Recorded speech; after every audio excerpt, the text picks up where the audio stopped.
This morning, heartbreaking details emerging about the final week of Gene Hackman's life. Authorities revealing the legendary 95-year-old actor died of heart disease, complicated by advanced Alzheimer's, after being alone for several days after his wife and caregiver, Betsy Arakawa, died first of an unrelated rare virus in their Santa Fe home.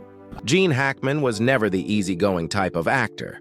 He didn't wait for anyone, had no tolerance for mistakes, and certainly didn't accept directors who lacked conviction. When he stepped onto a film set, Hackman didn't just act, he dominated. Every eye had to be on him, every scene had to reach perfection, and anyone who couldn't keep up with his pace would feel his relentless intensity. By the 2000s, Hollywood was undergoing a transition. A new generation of directors with distinct filmmaking styles and unique artistic visions was emerging. Among them, Wes Anderson stood out, a young filmmaker with meticulous attention to detail, carefully arranging every element in his films. But it was precisely this meticulousness that put him at odds with a legend like Hackman. Before joining the Royal Tenenbaums, 2001, Hackman was already a living icon in Hollywood. He had 2 Oscars to his name, a portfolio filled with unforgettable roles, and a career spanning over 4 decades.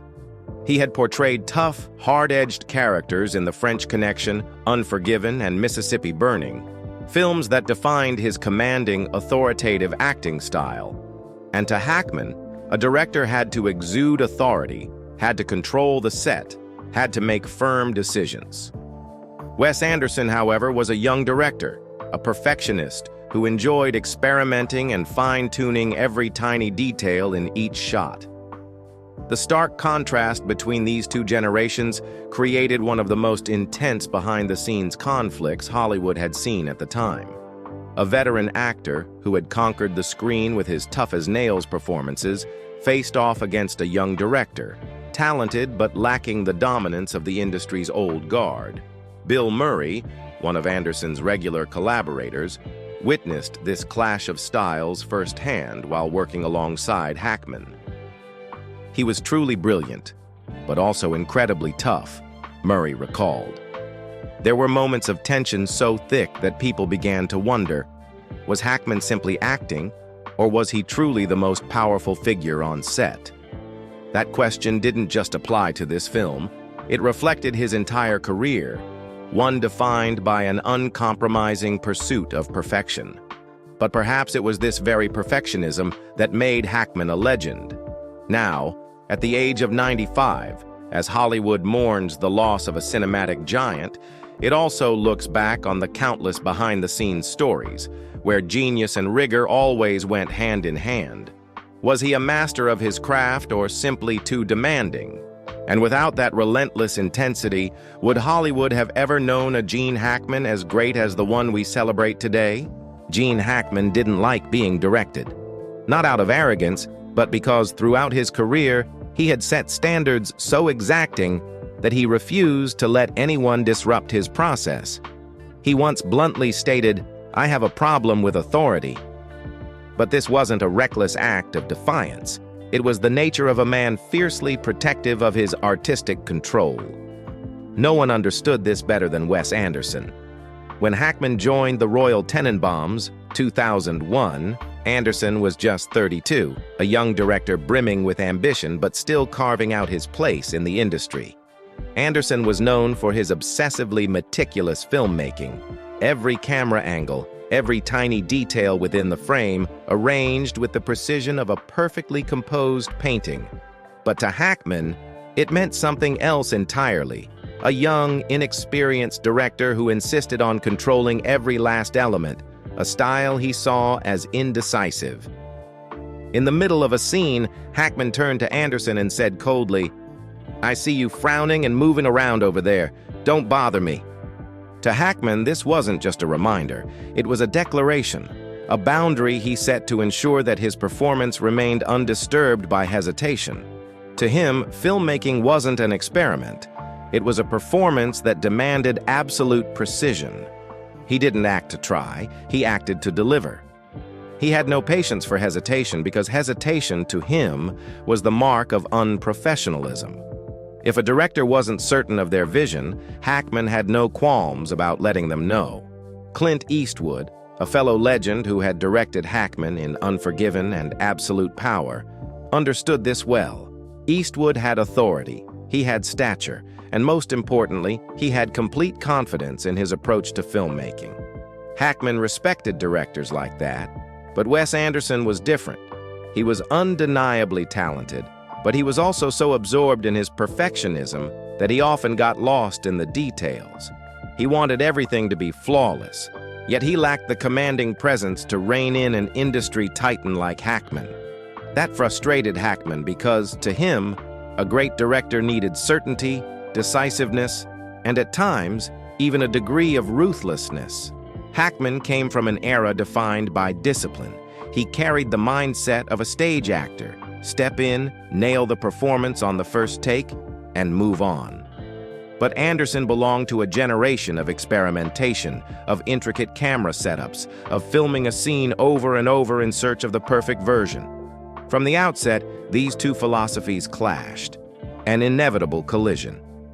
Hackman's rigidity wasn't mere temperament, it was the culmination of a lifetime devoted to absolute seriousness in his craft. But what happens when an actor who thrives on precision and authority finds himself in an environment where every millimeter is meticulously controlled, yet lacks true decisiveness? When a man spends his entire life adhering to the highest standards, does he inevitably become an outcast among his own peers?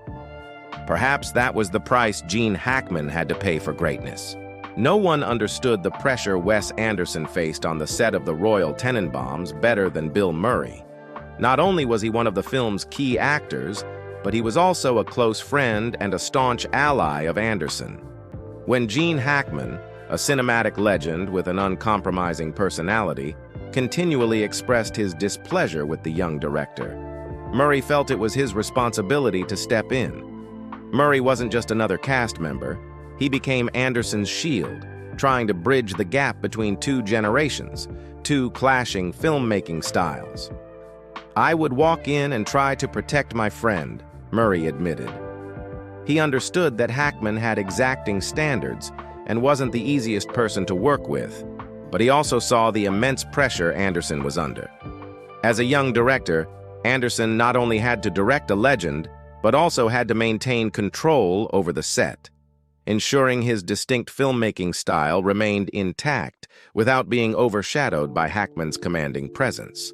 But the issue wasn't just how Hackman took direction, it was also how he treated his colleagues. Hackman had little patience for anything that disrupted the pace of filming. Murray recalled a scene where Hackman nailed his performance 25 times, only for each take to be ruined by another actor's mistake. "I watched it and thought, no wonder he wants to strangle someone," Murray joked. But beneath the humor, he understood that Hackman wasn't simply being irritable, he was being pushed to his limit by what he saw as a lack of professionalism around him. During an appearance on The Drew Barrymore Show, Murray elaborated on the challenges Hackman faced. He had to work with kids, dogs, and Kumar Pallana, who, to all of us at the time, was still an absolute mystery. They put him in these incredibly difficult situations, and he felt like he had to carry too much responsibility. Hackman wasn't just an actor in the film. He was a force, a central figure, a name the entire production relied on. But the problem was, Hackman never wanted to bear responsibility for those who couldn't keep up with him, and that made him feel trapped in an environment that didn't align with his work ethic. Murray could defend Anderson, but he couldn't change Hackman. He could ease the tension, attempt to smooth things over, but no one could make Hackman compromise. He was the kind of actor who refused to lower his standards, who would not tolerate anything he deemed subpar. Hackman would never change for anyone. Murray's efforts could only provide temporary relief, not bridge the fundamental divide between Hackman and Anderson. No matter how tense things got, no one could deny Gene Hackman's brilliance. He turned his role in the Royal Tenenbaums into one of the finest performances of his career, winning a Golden Globe. but even geniuses struggle when placed in an environment that doesn't suit them. Hackman may have been a source of friction, but did he too feel like an outsider in a system he couldn't control? Success often comes with its own path, and Gene Hackman had a path that was entirely his own. A personality that made him a legend, but also left him in a space where he was never quite easy to fit in. Of course, Gene Hackman wasn't born difficult. The world around him shaped him into the man he became. Before he rose to become one of Hollywood's greatest actors, he was a Marine. In the military, there was no room for hesitation or mistakes, and that mindset became ingrained in him. Work had to be precise, decisive, with no tolerance for sloppiness. But even after leaving the military, Hollywood didn't welcome Hackman with open arms. He didn't have the classic leading man looks of the era, had no industry connections, and was even dismissed by his acting teacher as having no potential, a verdict given not just to him, but also to Dustin Hoffman and Robert Duvall. Instead of retreating, Hackman turned that doubt into motivation, determined to prove that he could reach the top. That relentless drive carried him onto the stage and later to the silver screen. To Hackman, acting wasn't about improvisation. It was a discipline that required rigorous preparation and execution with precision from the very first take. He had no patience for excessive retakes, unnecessary experimentation, or actors who stepped onto set unprepared. It wasn't arrogance. It was survival in an unforgiving industry where he had fought tooth and nail for his place. However, Hackman's rigidity wasn't just about discipline. It stemmed from a deep internal contradiction. He loved acting, but despised everything that came with it. Barry Sonnenfeld, the director of Get Shorty, 1995, once remarked that Hackman was passionate about acting but couldn't stand the tedious mechanics of the film industry.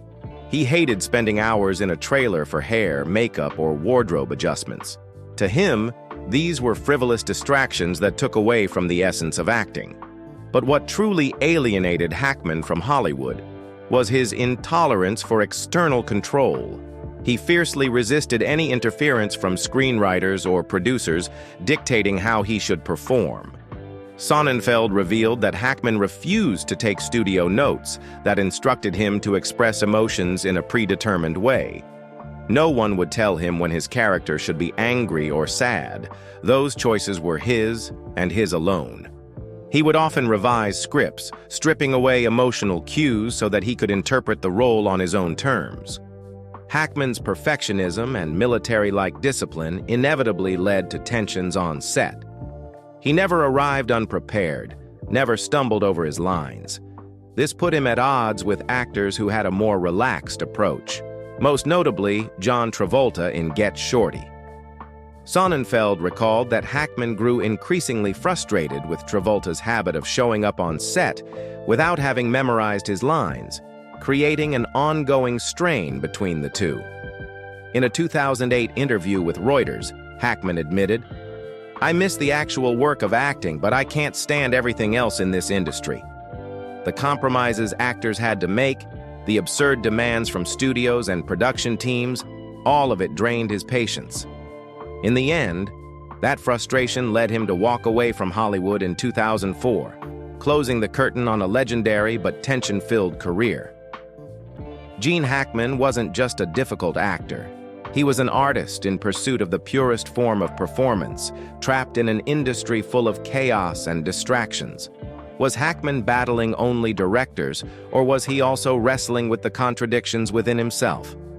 Gene Hackman was accustomed to roles that were grounded, intense, and demanded absolute seriousness. Throughout his career, he had embodied tough, authoritative characters, from the relentless cop in The French Connection to the aging gunslinger in Unforgiven. But when he took on the role of Royal Tenenbaum, he faced an entirely new challenge, a character laced with humor, satire, and a playful irreverence, completely at odds with the disciplined, hard-edged acting style he had built his career on. This challenge wasn't just about the character, it was also about Wes Anderson's slow-paced, meticulous, and highly stylized filmmaking approach. The Royal Tenenbaums, 2001, was an intricately crafted film, with each frame carefully composed like a work of art. This was something Hackman wasn't used to. He came from a generation of precision, where actors were expected to step in, fully embody the role on the first take, and deliver a performance that felt natural. But Anderson's approach was different. He pursued a sense of artificial order. Everything in his films had to be carefully controlled. Even the spontaneity had to be carefully planned. It was a process that tested Hackman's patience. It was no surprise that tension arose between them. Hackman wasn't easily swayed by Anderson's method, especially when scenes had to be repeated over and over to achieve the perfect version by Anderson's standards. He didn't vocalize his frustration excessively, but it was evident in his approach. He was an actor who had no time for unnecessary experiments. Yet, despite their differences, Hackman adapted in his own way. He didn't lash out or rebel as some might have expected. Instead, he found a way to adjust his working style to fit Anderson's vision while still upholding his own principles. Bill Murray, Anderson's longtime collaborator and one of the film's stars, observed Hackman's internal struggle. The tension between his irritation with this new filmmaking process and his unwavering commitment to delivering a great performance. Hackman didn't change Anderson's style, but he also refused to let it affect his performance. He stood firm in his belief. If a scene was already executed flawlessly, there was no reason to reshoot it just because someone else wasn't prepared. When repeated takes were caused by his co-star's mistakes, he didn't hide his irritation, but he also didn't let it derail his focus. And the result? Hackman delivered a performance full of nuance.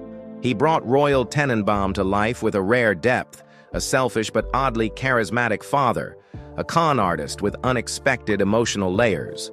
Audiences loved and hated him at the same time, and that complexity is what made the role so memorable. Not only was it one of the standout performances of his career, but it also earned him a Golden Globe. The tension between Hackman and Anderson may have been one of the film's most heated behind-the-scenes conflicts, but it was also what helped create an unforgettable performance. While Hackman didn't completely conform to Anderson's style, he found a way to adapt, a compromise between the discipline of the old-school generation and the creativity of the new. And that's precisely why, despite the clashes and his discomfort with modern filmmaking methods, Hackman proved that he could shine in any genre, under any director's vision. On set, things don't always go smoothly, especially when actors from different generations and schools of acting come together. The Royal Tenenbaums wasn't just a film infused with Wes Anderson's signature aesthetic. It was also a battleground between classical and modern acting approaches. Gene Hackman, a Hollywood titan known for his disciplined working style, had to collaborate with younger actors like Owen Wilson, Ben Stiller, Gwyneth Paltrow, and Luke Wilson, performers who embraced a looser, more experimental approach. This contrast led to inevitable friction, but it also contributed to the film's unique charm. Hackman came from an era where discipline and precision were the cornerstones of acting. He believed that a scene should be executed flawlessly on the first take, leaving no room for improvisation. To him, each moment on screen was a deliberate piece of storytelling that had to be performed exactly as written in the script. But Owen Wilson, Ben Stiller, Gwyneth Paltrow, and Luke Wilson belonged to a different generation.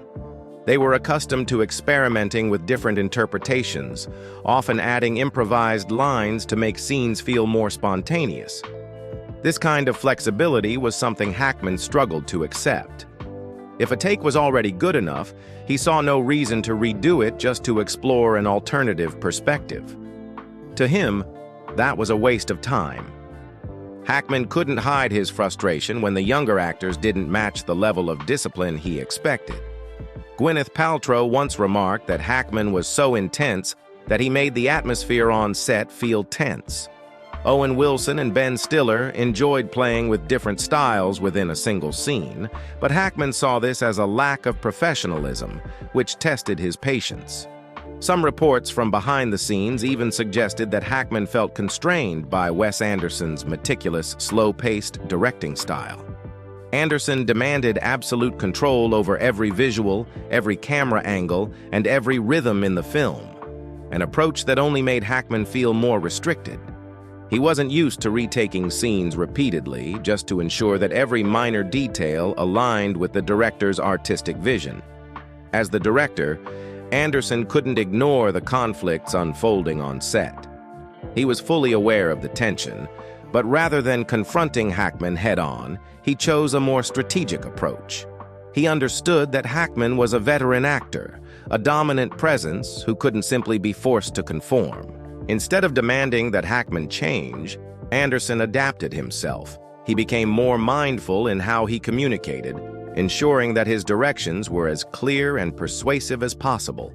Rather than delivering long-winded explanations or asking Hackman to try multiple interpretations of a scene, Anderson focused on being direct, concise, and efficient, ensuring that Hackman wouldn't feel overly controlled.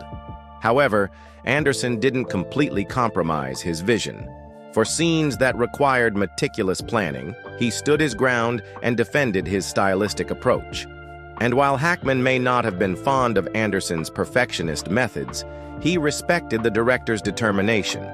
Hackman may not have enjoyed working under Anderson's precise, highly controlled filmmaking process, but he couldn't deny that the young director had a distinct vision and a firm sense of artistic direction.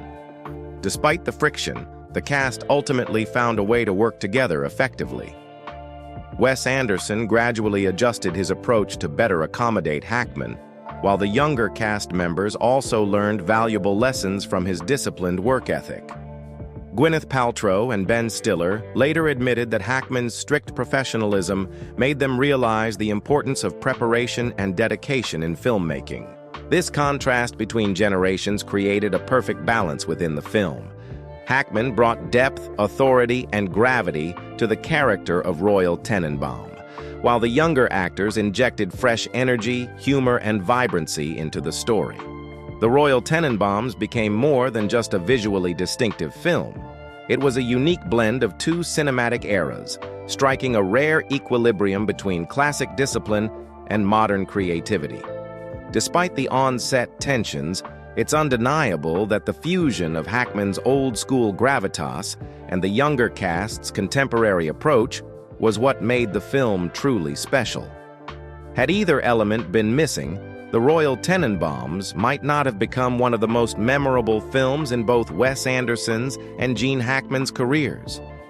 Hackman may not have been entirely comfortable with Anderson's meticulous style, and Anderson may have felt the weight of directing a legend like Hackman, but in the end, their creative differences became the very thing that elevated the film. Once again, Hackman proved that while he may not have been the easiest actor to work with, his presence on screen was always worth it. Gene Hackman may have been a demanding presence on set, but no one could deny his immense talent and lasting influence on Hollywood. He was the kind of actor who refused to settle for mediocrity, demanding precision and absolute authenticity in every performance.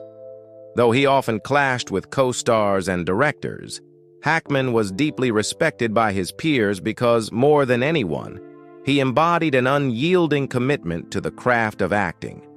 Many who worked with Hackman expressed profound admiration for him, even as they acknowledged that he wasn't the easiest person to collaborate with. Will Smith, who co-starred with Hackman in Enemy of the State, called him a master of authenticity in acting and admitted that working alongside him was a challenging but invaluable experience. Kevin Kline, Hackman's co-star in The Birdcage, remarked that his ability to fully inhabit a role was so intense that it pulled his fellow actors deeper into the world of the character. Nathan Lane, a well-known comedic actor, once shared that while Hackman wasn't one for jokes on set, he was one of the most invaluable actors he had ever worked with. Even Bill Murray, who had to step in and mediate conflicts between Hackman and Wes Anderson, had to concede, Gene Hackman may not have been the easiest person to work with, but no one else could do what he did on screen. He operated on a different level. It wasn't just younger actors who recognized Hackman's greatness. His longtime friends and peers held him in the highest regard. Robert Duvall, who came up in the industry alongside Hackman, once said, "Gene was one of the best. He could be tough, but that's because he always chased perfection. He never settled for anything less." Dustin Hoffman, Hackman's lifelong friend from their early days of struggling to break into the industry, reflected on his journey. "We were once considered hopeless cases when we were young, but Gene proved them all wrong. And he didn't just prove them wrong, he set the standard for everyone else." Even Meryl Streep, one of the most revered actresses of all time, acknowledged Hackman's impact on the art of acting. Without Gene Hackman, the standards for authenticity in performance would not be what they are today. Hackman's legacy isn't just confined to his unforgettable roles. It lives on in the way future generations of actors approach their craft. Today's most committed and immersive performers, such as Christian Bale, Joaquin Phoenix, and Daniel Day-Lewis, actors who pursue roles with an intense dedication to realism, have, in some way, been influenced by Hackman's acting philosophy. Bryan Cranston, the celebrated star of Breaking Bad, has cited Hackman as one of his greatest inspirations. Gene Hackman didn't just act, he lived inside his characters. "I learned so much from the way he approached a role, not through theatrics, but through an undeniable authenticity." Even Leonardo DiCaprio, known for his meticulous preparation and transformative performances, once praised Hackman. Gene Hackman had an uncompromising work ethic. He demanded precision and set incredibly high standards. That's something every actor should aspire to. Hackman didn't just leave behind iconic performances. He set the gold standard for authenticity in acting, something that actors continue to chase. He was never about showy performances. He was about the truth. Hackman may have been a tough and demanding figure, sometimes an intimidating presence on set, but he remains one of the greatest actors Hollywood has ever seen, both in terms of technical mastery and the legacy he left behind. Over the course of his career, he won 2 Academy Awards, 4 Golden Globes, 2 BAFTAs, and a Screen Actors Guild Award, along with numerous prestigious nominations. He was also recognized by the American Film Institute, AFI, as one of the greatest actors of all time.